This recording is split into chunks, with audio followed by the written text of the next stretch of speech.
অভিযোগ সরকার আর অগ্নিশ্বর রায়ের নির্মম অত্যাচারে পুরোপুরি শেষ হয়ে যায় সত্য মাস্টারের সারা পরিবার। বিবাহ বার্ষিকীর উৎসবে আনন্দে যাদের মাতোয়ারা হয়ে থাকবার কথা, তাদের স্থান হয় লাশ কাটা ঘরে।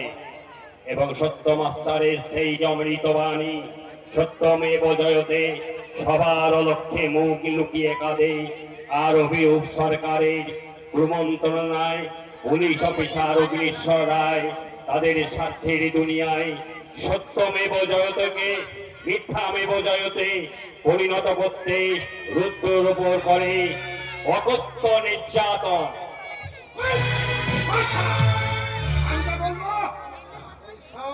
স্বীকার করে নেবে না না না, আমি যা বলবো তুই স্বীকার করে নে।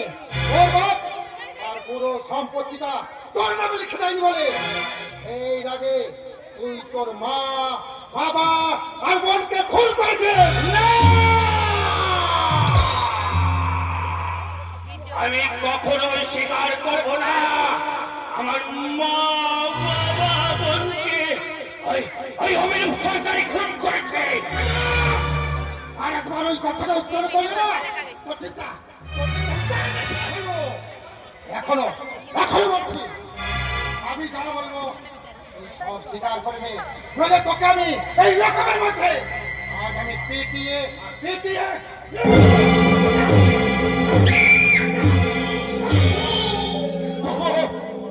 তবু আমি সত্যি কথাই বলবো।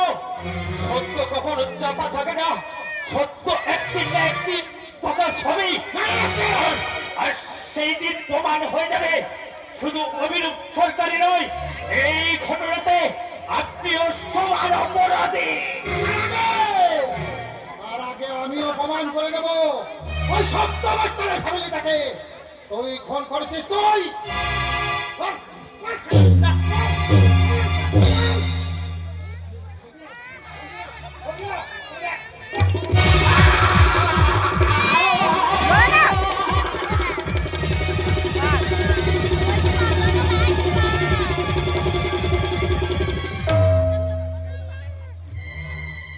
ভারতীয় দণ্ডবিধি ৩০৩ ধারা অনুযায়ী আসামি রুদ্র রায়কে একাধিক খুনের অপরাধে ফাঁসির সাজা দিল।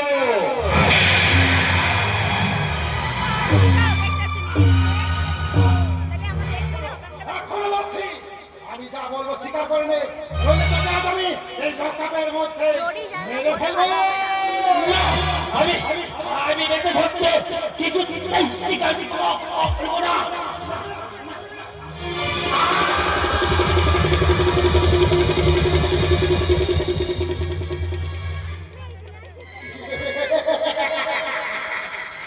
এই সুযোগে আমি আমার আওয়াজটা শুনে আসছি।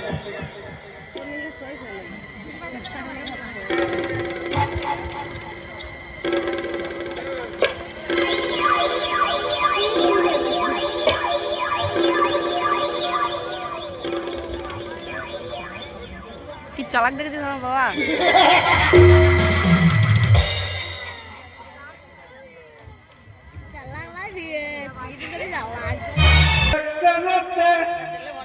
যেমন কেমন দুটানেতে রুবি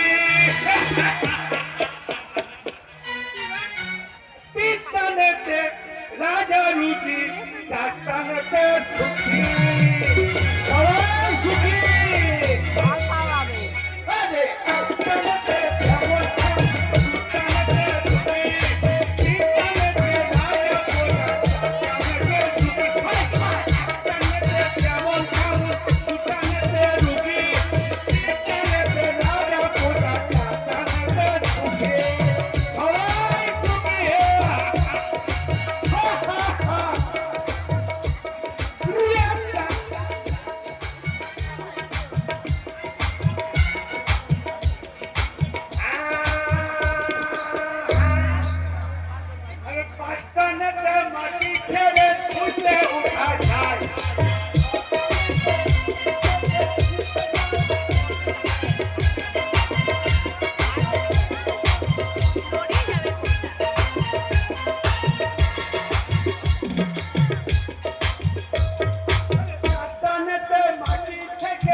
দারুণ দিছে।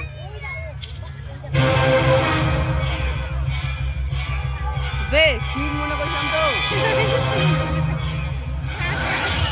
আমি তো বলো এ লাঠি রে বাসকে ধরিছে।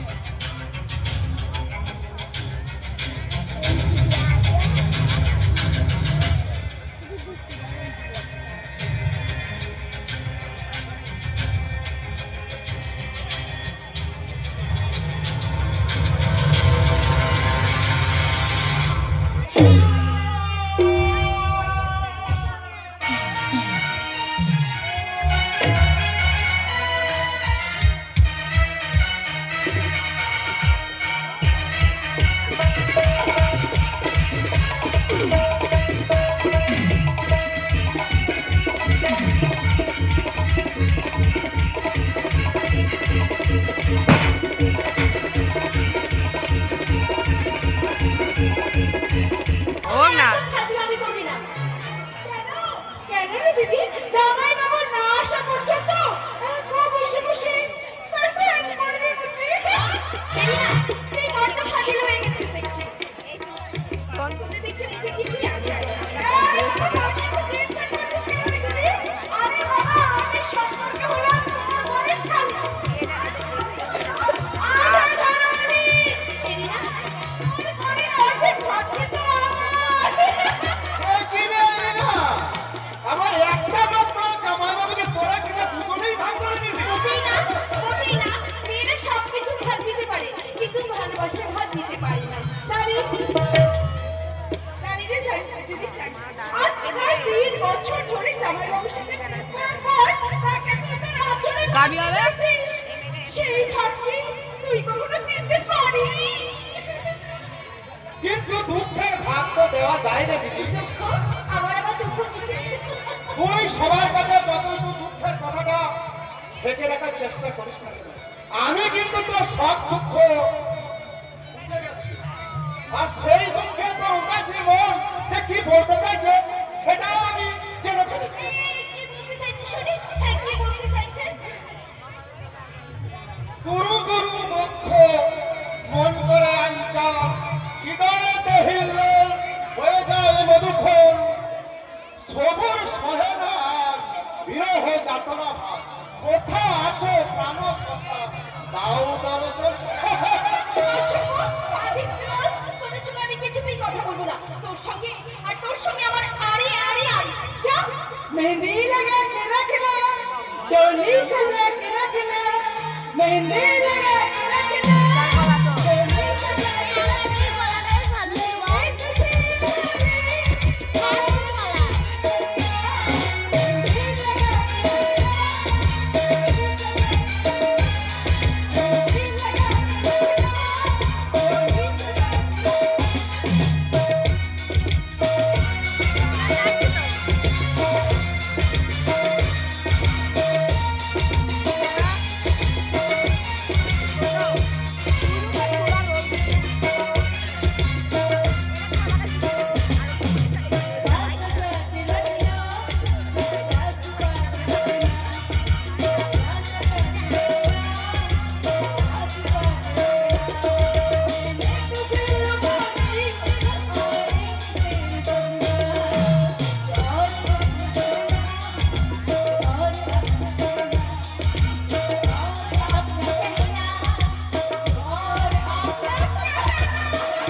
এই যে হতো ভাগা তোকে না বলেছিলাম নিমন্ত্রিত অতিথিদের ঠিক মতো আপ্যায়ন হচ্ছে কিনা সেদিকে খেয়াল রাখবে। টাকা অনেক আগে আমরা মনে মনে বরণ করে নিয়েছি। টাকা লোকাচারের মাধ্যমে বরণ ভাইবা করবেন দাদা। একদম ঠিক কথা বলেছো ভাই।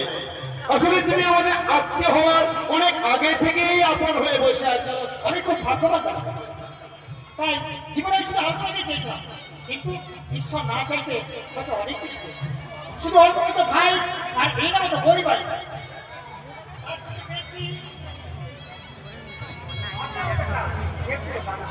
কি কি পেলাম সে বিচার আমরা পরে করবো জামাইবাবু। আগে আমার দিদিকে গ্রহণ তো করুন। আমাকে গ্রহণ করো। তাই বুঝি? কারণ সেই সন্ধ্যে থেকে আপনার ঘরে ঘরে আমার দিদি যেখানে অপেক্ষা করে বসে আছে।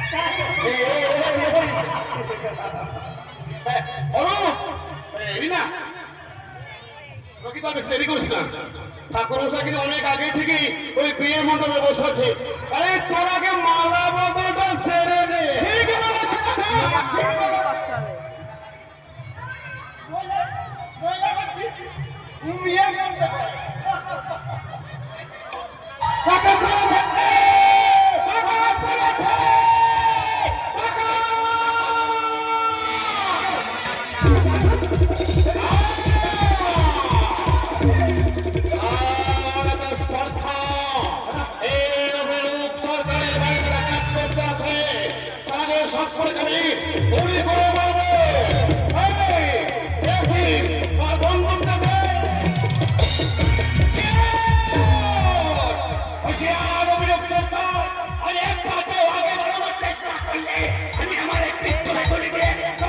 দারুণ লাগছে কিন্তু আমার।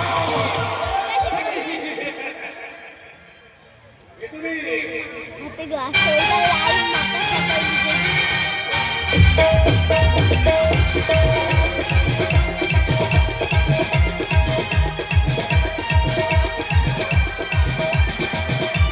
দারুণ লাগে, দারুণ।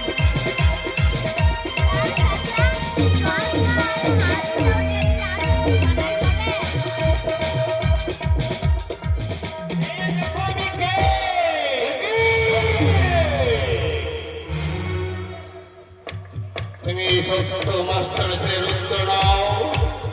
তোমার না ফাঁসির অর্ডার হয়েছিল, তুমি তাহলে জেল থেকে পালিয়ে এসেছো। অপরাধী জানিল না কি বা তার অপরাধ, অথচ সাজা ঘোষণা হয়ে গেল। আর যারা তাকে অপরাধী সাজালো তারা এই সমাজে গণ্যমান্য ব্যক্তি হয়ে মুখ খুলে ঘুরে বেড়াচ্ছে। কিন্তু না না না না, কিছুতেই আমি তা হতে দেব না। যে তিনটে খুনের অপরাধে আজ আমাকে ফাঁসির সাজানো মাথায় তুলে নিয়েছে, সেই তিনটে খুন আমি গুনে গুনে করে তারপর আমি ফাঁসির তরিটা গলায় তুলে নেব। এবার বলো অভিযোগ সরকার, আমি কোন তিনজনকে খুন করব?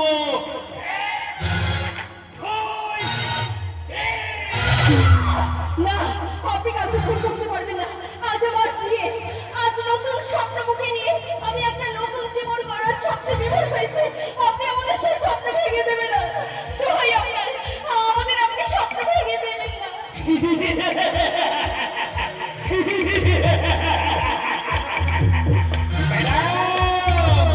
আপনার একটা স্বপ্ন ভাঙার আশঙ্কায় আপনি অস্থির হয়ে উঠে পড়েছেন, অথচ এই শয়তানটা আমার হাজারটা স্বপ্নকে ভেঙে গুড়িয়ে দিয়েছে।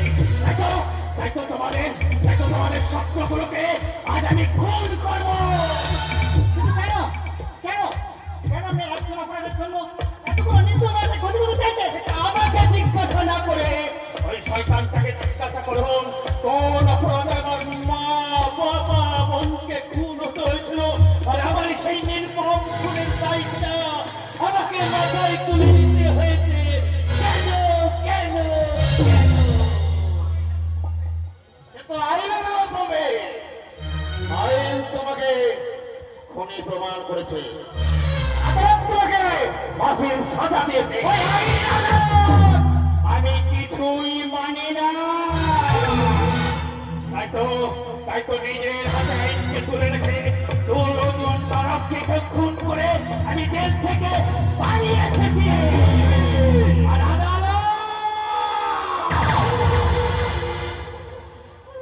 এবার আমি আদালত নিজেই বসাবো, আর সেই আদালতে বিচারক হয়ে আমি করব তোমার বিচার। চাই না, আমি বেঁচে থাকতে আমার দাদাকে কিছুতেই আমি মরতে দেব না। কিছুতেই না। আমি দাদাকে বাঁচাতে দাদার সামনে আমি মুখ পেতে দিলাম। এক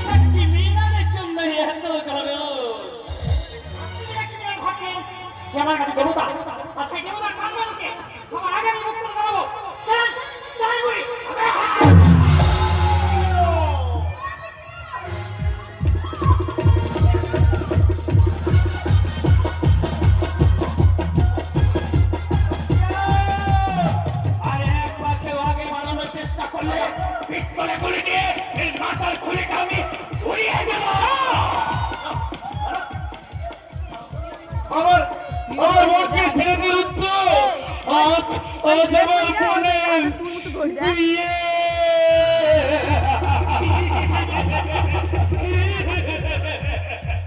তবে তবে পুরো সত্যটা আমি করব।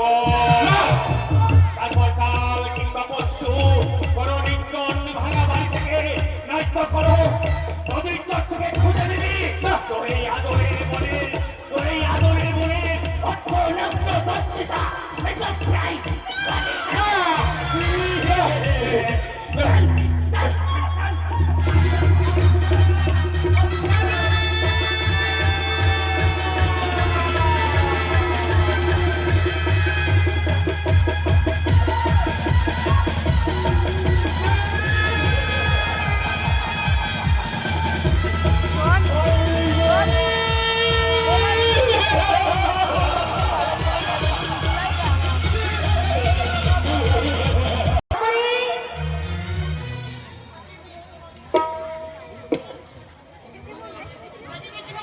সাজিয়ে দিয়েছি। হ্যাঁ, ছোটটা যে ঘরে নদীপতিকে থাকবে সেই ঘরকে খুব ভালো করে সাজিয়ে দিয়েছি। আরে শুধু ঘরটা সাজালে চলবে? বলি ওর নতুন বউ নিয়ে আসবে। আরে বরণ ডালা সাজাতে হবে না? বরণ ডালা তখন সাজানো হয়ে গেছে। তোমাকে তো একটু আগে সেই কথাটাই বললাম, তুই সব বলে গেছিস। আরে সব কথা কি মাথায় মনে থাকে বল? এই সংসারে কত দায়িত্ব আমার। আরে আরে যেদিকে রান্না দেখবো সেদিকে পড়ে থাকবে। ওদিকে তোর দাদা ভোলা মাল সব সেজে চারিদিকে ঘুরে বেড়াচ্ছে। ভাইয়ের বিয়ে বলে কথা, তার একটু হেলমেট নেই। কি করে থাকবে? এই বিয়েতে বড় তো বড় ছিল না, তোমার জোরে শুধু বিয়েটা হচ্ছে। আরে এই মানুষটা কি আর মানুষ আছে? ওই মানুষটা একটা মহাপুরুষ। ও পিঁপড়ের পিছন পিঁপড়ে গোড় বার করে খায়। ওই মানুষটা টাকা ছাড়া কিচ্ছু চেনে না। টাকাই তো হচ্ছে এই জীবনের সব আরতি। টাকাই ধরবো, টাকাই করবো, আর এই টাকাই হচ্ছে কলির ভগবান। টাকা ছাড়া এই যুগে কেউ কাউকে পাত্তাই দেয় না। আর আজকে গায়ের মনসে ছেড়ে দাও, আমার কোনো ক্ষতি করো না। ঠিক ঠিক এইভাবে আমার মা বন্ধ দাদার কাছে করোনা ভিক্ষা চেয়েছিল, কিন্তু তোর দাদা তা দেয়নি। আমি জানি আমার দাদা হয়তো অনেক অপরাধ করেছে, কিন্তু আমি তো কোনো অন্যায় করিনি। তাহলে কেন তোমরা আমাকে এভাবে শাস্তি দিতে চাও? আমার মা বোন তো কোনো অন্যায় করেনি, তাহলে কোন অপরাধে তাদেরকে এই পৃথিবী ছেড়ে চলে যেতে হলো? আমার বাবা যিনি চিরকাল সৎ পথে চলেছেন, সত্য কথা বলেছেন, তাকেই বা কেন এমন নির্মম ভাবে মরতে হলো? আর আমারই সবচেয়ে অতি প্রিয়জনদের খুনের দায়টা কেন আমাকে মাথা পেতে নিতে হলো? কেন?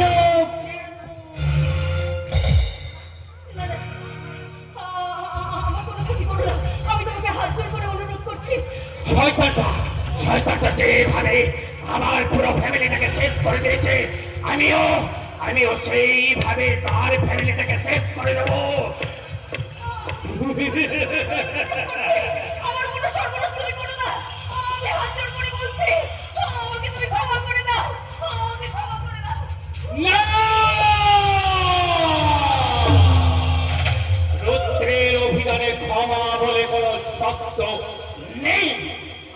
তোর দাদা শুধু আমার ফ্যামিলিটাকে শেষ করেনি, তোর দাদা আমার সেই সঙ্গে বিবেক মনুষ্যত্বকে খুন করেছে। হয়তো আজ আমি বিবেকের মনুষ্যত্বহীন জানোয়ারের মতো।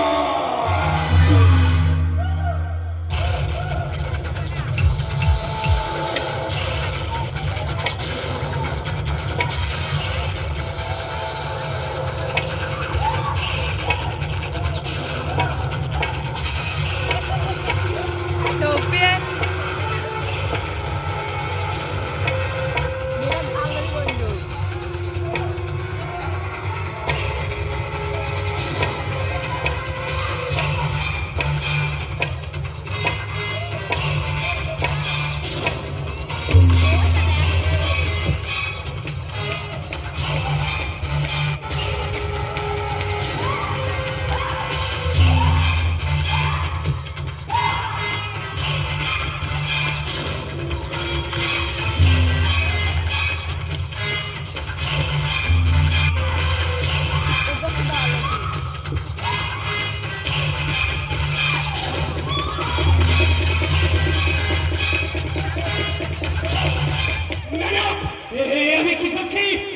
একটা মেয়েকে নোংরা করতে গিয়ে আমি আমার নিজের চরিত্রকে নোংরা করতে আছি না! দূরে সরে গেলে যে এই অসহায় শরীরটার উপর তোমার কামনাতার বসতে আমাকে শেষ করে দাও তোমার